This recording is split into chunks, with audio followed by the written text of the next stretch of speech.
Have you ever felt like your life quietly drifted off course, and you don't remember exactly when? Like something shifted, but you can't explain what. Your energy is low, your mind feels foggy, and people you used to feel close to now seem distant, even cold. At first, you try to be reasonable. You blame stress, burnout, a string of bad luck. You tell yourself it's just life being life. But deep down, something doesn't feel random anymore. That's when you have to ask, is this just a hard season, or is this something targeted? Because not all misfortune is accidental, and not all hardship is naturally occurring. Sometimes, what you're experiencing isn't just a series of unrelated problems. It's a pattern, an interference, a disruption with intent. In other words, you might be under spiritual attack. Now, let's be clear. Witchcraft today doesn't always look like curses and cauldrons.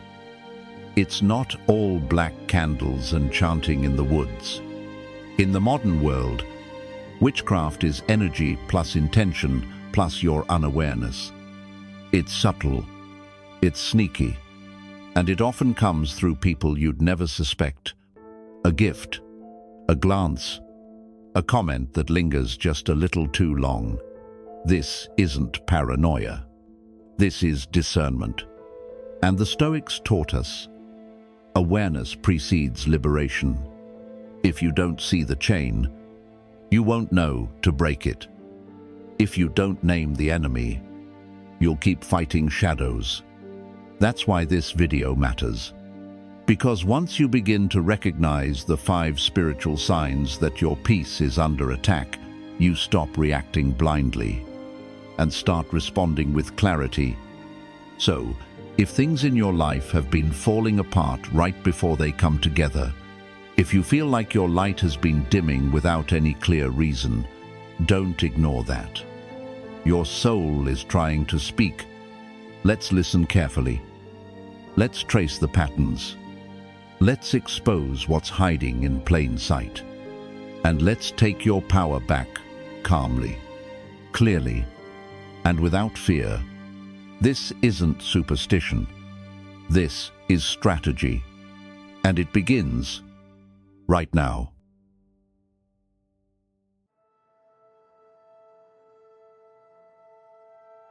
Meet Thomas. He wasn't superstitious, didn't believe in spells, curses, or anything that smelled like magic. He believed in one thing: hard work. In building his career, his marriage, his name. But what happened to Thomas had nothing to do with effort and everything to do with energetic disruption. It started quietly. A client pulled out no reason. Then another. Emails went dark. Calls dropped mid-conversation. His phone died right before a pitch. His laptop froze during a deal-closing Zoom. Coincidence? Maybe once. But this kept happening. And it wasn't just business. At home, his wife grew tense, cold. Arguments out of nowhere. Accusations of things he never said, never did. Even his dog, once loyal, peaceful, stopped.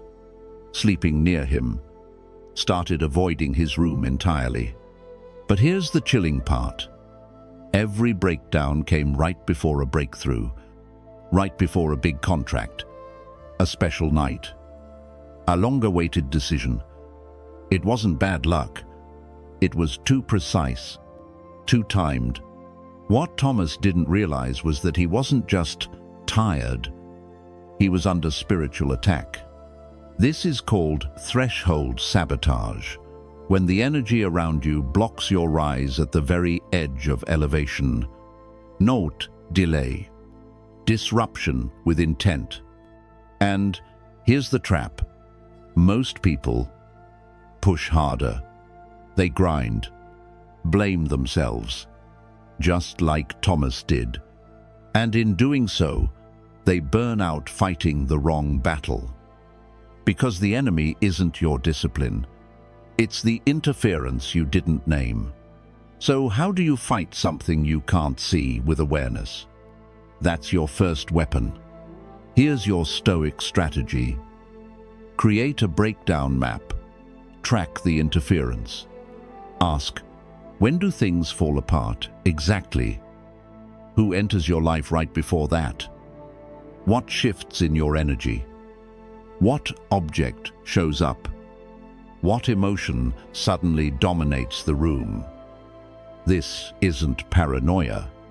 This is spiritual intelligence. This is clarity. Because once you start to see the pattern, you stop being its victim. As the Stoics remind us, observe. Do not personalize. Patterns reveal more than pain. Thomas missed the pattern because he was too busy fixing what he didn't break. Don't make the same mistake. See the sabotage. Name the trigger. Reclaim your threshold. Because if the attack is precise, your response must be even more intentional.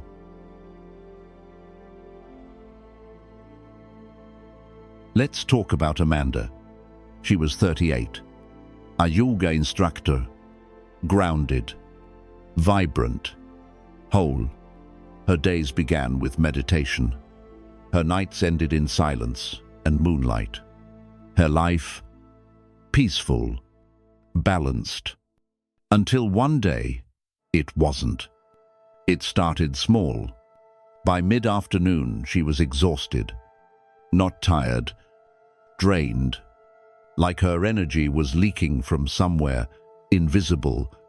Her limbs felt heavy, her thoughts muddled. It was like someone had wrapped her mind in fog. She began canceling classes, withdrawing from people, laughing less, crying more. And then the dreams came, recurring, vivid, always the same figure in the shadows, watching, whispering. She never remembered the words, only the feeling, dread. She went to the doctor. Tests, blood work, all normal, probably stress. They said, try journaling. They said, but Amanda knew this wasn't in her head. It was deeper, darker, and she was right. Because when your mind can't explain it, your body begins to carry the message. This is spiritual interference. And it often begins in the nervous system. Witchcraft doesn't always come for your circumstances first. It comes for your field. That delicate link between mind, body, and soul. And when that field is disturbed, you stop recognizing your own reflection.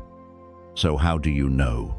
Look for the signs: fatigue that sleep can't fix, fear of familiar spaces, bedroom, home, depression with no root, feeling unsafe without cause, avoiding corners of your house for reasons you can't name.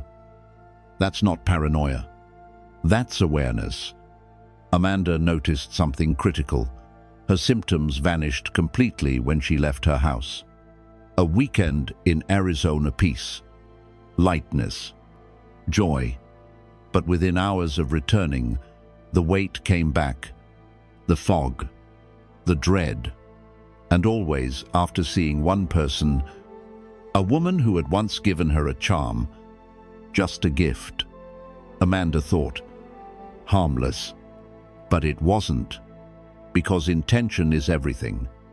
And intention embedded in objects leaves residue. As the Stoics remind us, when the soul darkens without cause, illumination must begin from within. So what do? You initiate an energetic reset routine. Leave the space, even for a few hours. Notice how your body shifts. Change the energy. Rearrange furniture. Open windows. Burn incense. Clean with sound. Cut cords. Remove objects. Gifts. Anything linked to mistrust or disruption. Reclaim stillness. Sit. Breathe. Reset your center. Out loud, if you must. Because witchcraft today isn't loud. It's quiet, precise, strategic. But so is your intuition. So is your presence and your body. It's always speaking. The only question is, are you listening?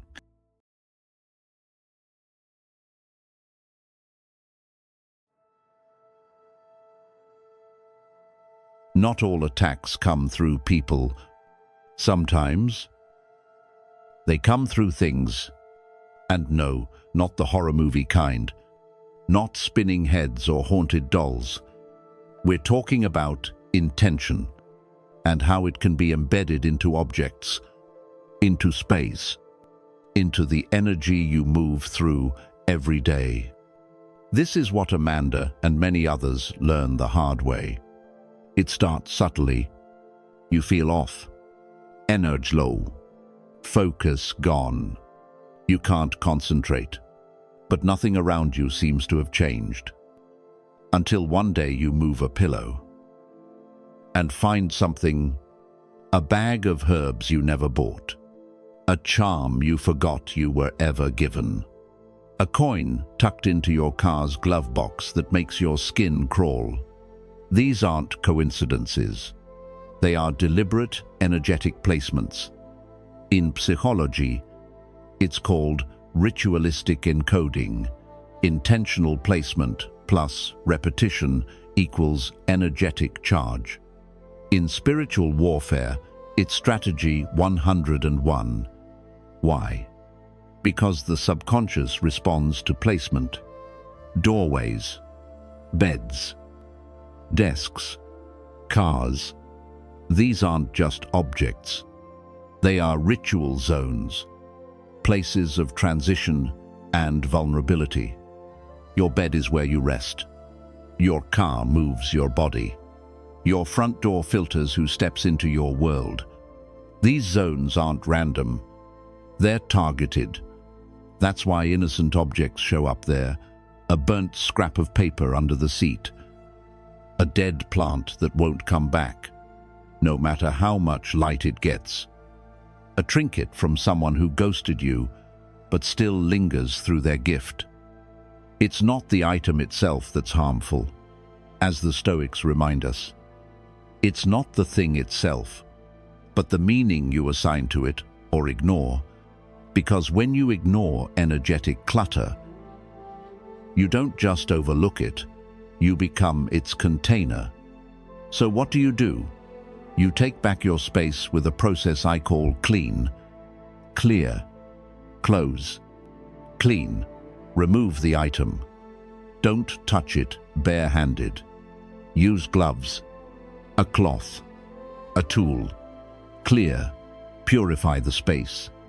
Smoke, salt, sound, light. Use what your tradition honors, but do it with intention. Close, declare it out loud. This connection is broken. This energy is not welcome. My space is sealed in clarity. Because spiritual interference doesn't end with removal. It ends with declaration. You don't need to believe in magic. You just need to believe in boundaries. Because when something feels off and then shows up in the physical, that's not paranoia. It's a signal. And the Stoic path isn't about fear. It's about clarity, precision, response. So if something is hiding in your space, don't be afraid to confront it. Because anything that enters without permission can be removed with intention and authority.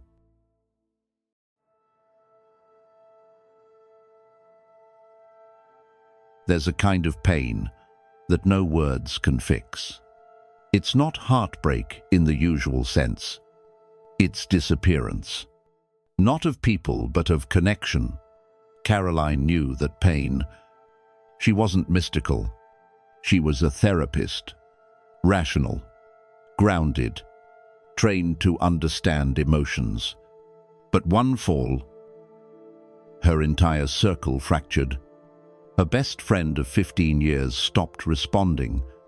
No fight, just silence.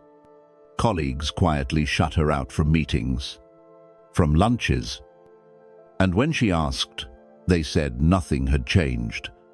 Then came the final cut. Her brother, her anchor, sent one message. You're not the same.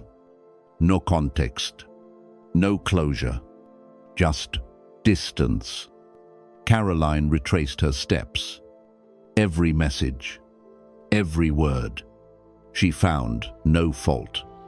And that's the clue. When relationships collapse without cause, you may be witnessing a relationship hijack. Witchcraft doesn't just attack you. It targets how others see you. It bends perception. It casts shadows where there was once clarity. It whispers lies not into your ears, but into theirs. You're still you, but they no longer feel like you're safe. They misread your tone. They question your intentions. They pull back without ever looking you in the eye. If this sounds familiar, ask yourself, who entered your circle right before things started to unravel? Because energetic manipulation doesn't always strike you first. It strikes those around you through gifts, through suggestions, through subtle division. This is when you need to act with clarity, not with confrontation. Activate energetic recall. Remove any gift, item, or token tied to the timeline of fracture. Burn or return what no longer feels neutral or aligned. Cleanse the room where the distance began. Speak. I reclaim my presence. I restore truth between me and those I love. You're not being dramatic. You're being discerning. As the Stoics remind us, let go with honor what no longer sees your truth. You don't need to beg. You don't need to chase. And you certainly don't need to prove your heart to anyone whose perception was hijacked. Because sometimes love gets intercepted. But clarity resets the signal. Caroline eventually traced the fracture back to one person, a kind gesture, a charm bracelet. When she let go of the object, left the group, and cleared her space, something shifted. Her brother called. Her friend replied, no apology, just reconnection. Energy restored. So if the people closest to you suddenly pull away, without reason, pause. Don't panic, because you may not have lost them. You may have only lost control of the energy between you. And that is something you can reclaim with stillness, with clarity, with strength, not through drama, but through quiet, intentional truth.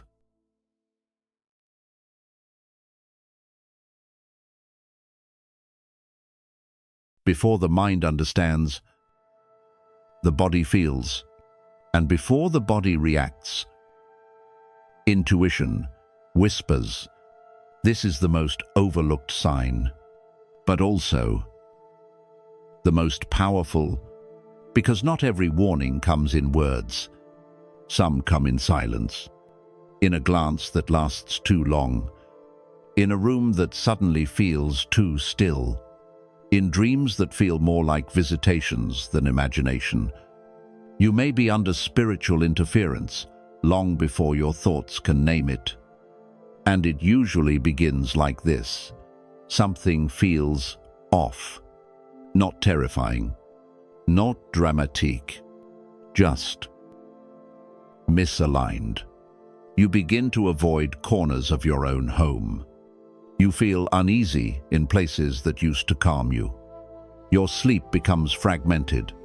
You wake up, heart pounding, not from nightmares, but from something you can't explain. Worse, the practices that once centered you start to fade. Meditation feels heavy. Prayer feels blocked. The silence you once trusted now feels distant. Here's what you need to understand. This isn't paranoia. It's not hysteria. It's inner intelligence. As the Stoics said, if the mind won't admit it, the body will express it. Your intuition isn't mystical. It's biological. It's ancestral. It's survival coded into your nervous system. But here's the warning. There's a difference between intuition and fear. Fear is loud, reactive, chaotic. Intuition is calm, unshakable, quiet. It doesn't panic. It knows.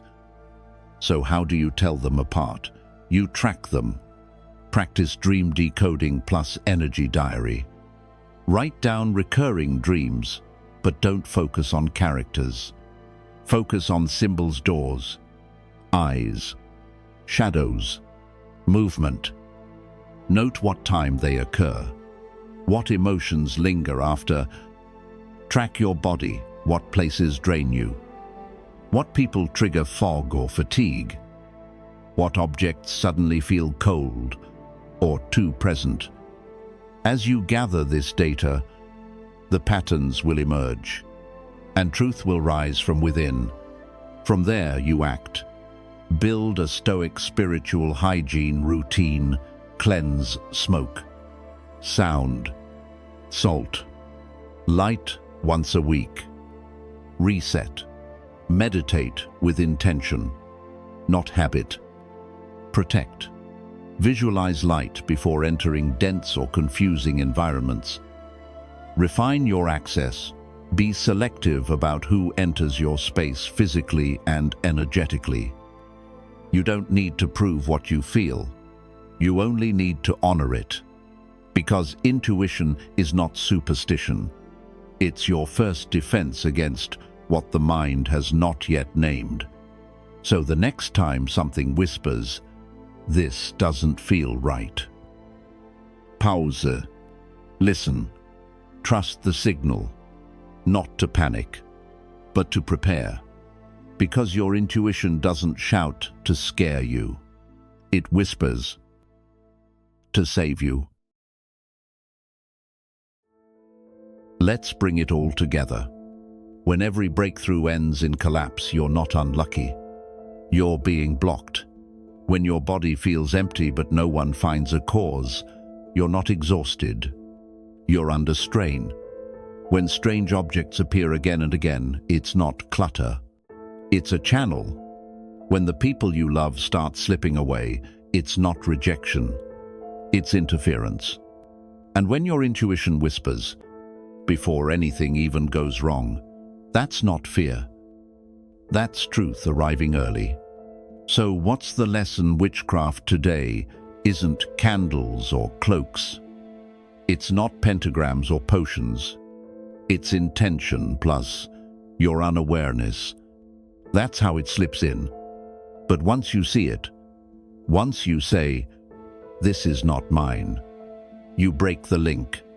Because you don't need to understand a spell to end it. You just need clarity. Witchcraft isn't about magic. It's about misdirected energy and misplaced consent. And once you become aware, you're no longer under its spell. Clarity is the exorcism. And now, you see. Before you leave, comment below. Which of these 5 signs woke something up in you? Tap like if your light has ever dimmed without explanation. Subscribe for more Stoic plus spiritual guidance on reclaiming your mind, your space, and your stillness. You're not imagining it. And you're not alone. You're awakening. And now, you don't have to shout to protect your peace.